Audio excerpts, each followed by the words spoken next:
Bismillahirrahmanirrahim. Assalamualaikum warahmatullahi wabarakatuh. Selamat pagi anak-anak. Bagaimana kabarnya hari ini? Semoga kabar kalian baik-baik saja ya.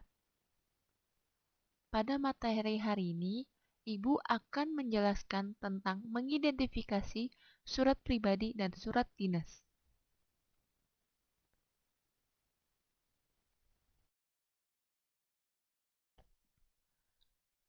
Sebelum Ibu menjelaskan tentang pengertian surat pribadi dan surat dinas, maka Ibu akan menjelaskan kompetensi dasar dan tujuan pembelajaran pada materi hari ini. Yang pertama yaitu kompetensi dasar 3.6 mengidentifikasi informasi, kabar, keperluan, permintaan, dan atau permohonan dari surat pribadi dan surat dinas yang dibaca dan didengar. Selanjutnya ada tujuan pembelajaran, yaitu siswa mampu mengidentifikasi sebuah surat pribadi dan surat dinas dengan benar secara mandiri, jujur, dan bertanggung jawab.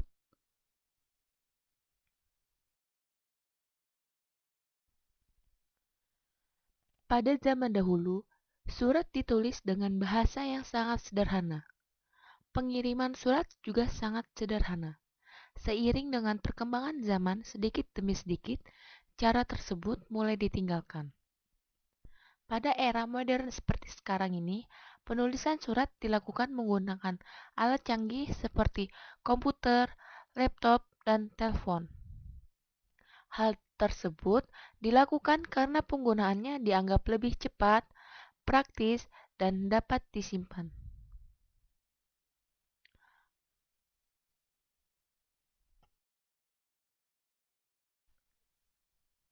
Surat. Apa sih surat itu? Surat adalah suatu sarana komunikasi tertulis untuk menyampaikan informasi, pernyataan, atau pesan kepada pihak lain.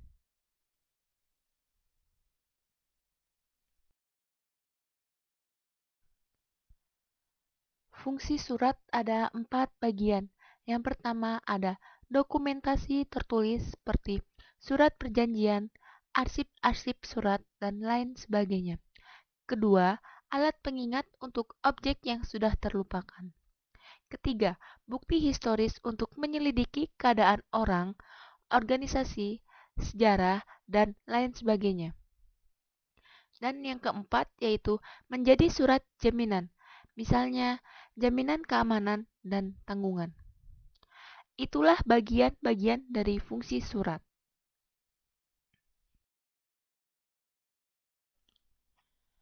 Selanjutnya ada perbedaan surat pribadi dan surat dinas. Sebelum Ibu melanjutkan materi ini, sebaiknya anak-anak mempersiapkan buku tulis dan pulpen untuk mencatat bagian-bagian hal yang terpenting untuk kita pelajari hari ini. Baik, Ibu akan menjelaskan tentang perbedaan surat pribadi dan surat dinas.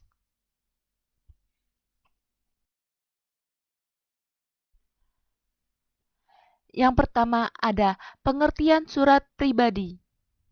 Surat pribadi adalah surat yang digunakan sebagai media komunikasi dengan tujuan menyampaikan informasi yang bersifat pribadi. Misalnya, surat kepada keluarga, teman, dan sahabat. Berikut adalah di samping contoh surat pribadi. Kota Raja, 21 Maret 2007. Sahabatku, Rina Damayanti, di Kota Raja. Salam persahabatan. Hai, apa kabar? Bagaimana keadaanmu? Sehat dan bahagia bukan? Apakah kamu masih menanam bunga mawar? Aku ingin sekali bertemu kamu, Lorin. Kamu pasti tambah cantik ya, atau mungkin tambah gemuk. Rina, sahabatku yang baik. Sejak kita berpisah, banyak yang terjadi di sini. Kota kita memang berkembang sangat pesat. Gedung yang dulu menjadi tempat pentas dan latihan drama itu sudah rata dengan tanah. Kini sudah muncul bangunan super mewah. Sayang, tempat itu hanya untuk belanja. Rasanya tak mungkin untuk berkesenian, apalagi untuk pentas drama. Rin, sekian dulu ya. Jangan lupa membalasnya. Kutunggu kabarmu. Sampaikan salamku untuk ibu dan bapak, juga Mas Dodi. Terima kasih Rin. Sampai jumpa dalam liburan yang akan datang. Sampai jumpa, sahabatmu Marina Pertiwi. Itulah contoh dari surat pribadi.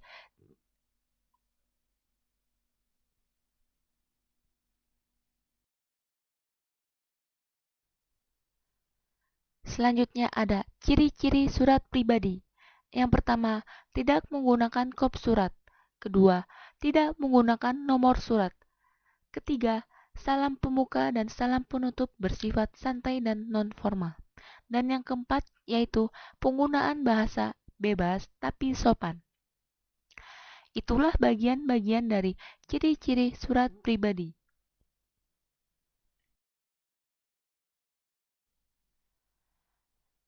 Kedua, ada pengertian surat dinas. Surat dinas adalah surat yang dibuat oleh sebuah instansi atau lembaga yang ditujukan kepada perseorang maupun instansi lain untuk keperluan kedinasan. Surat dinas tersebut bersifat resmi. Berikut adalah contoh dari surat dinas. Kalian baca dengan teliti bagaimana penulisan yang tepat untuk penulisan surat dinas.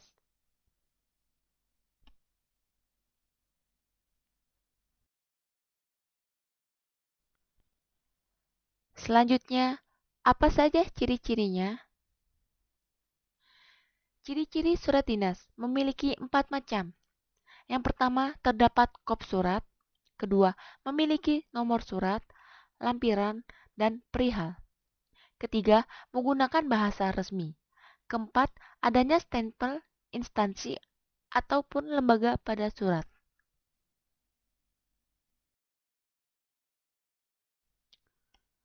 Selanjutnya ada jenis-jenis surat dinas. Yang pertama, surat permohonan. Untuk meminta bantuan kepada instansi ataupun lembaga. Kedua, surat tugas. Surat yang dikirimkan oleh instansi, lembaga, atau organisasi kepada satu atau beberapa orang untuk menjalankan tugas tertentu. Ketiga, surat perizinan. Surat yang dikirimkan oleh instansi, lembaga, atau organisasi untuk meminta izin. Keempat, surat pemberitahuan.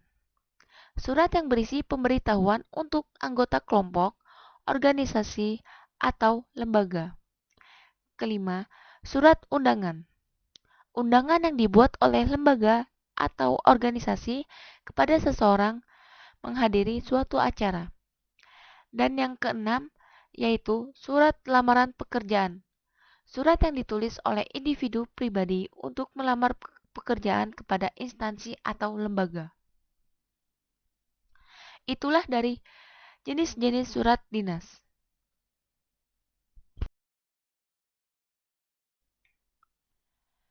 Sekian materi pembelajaran hari ini.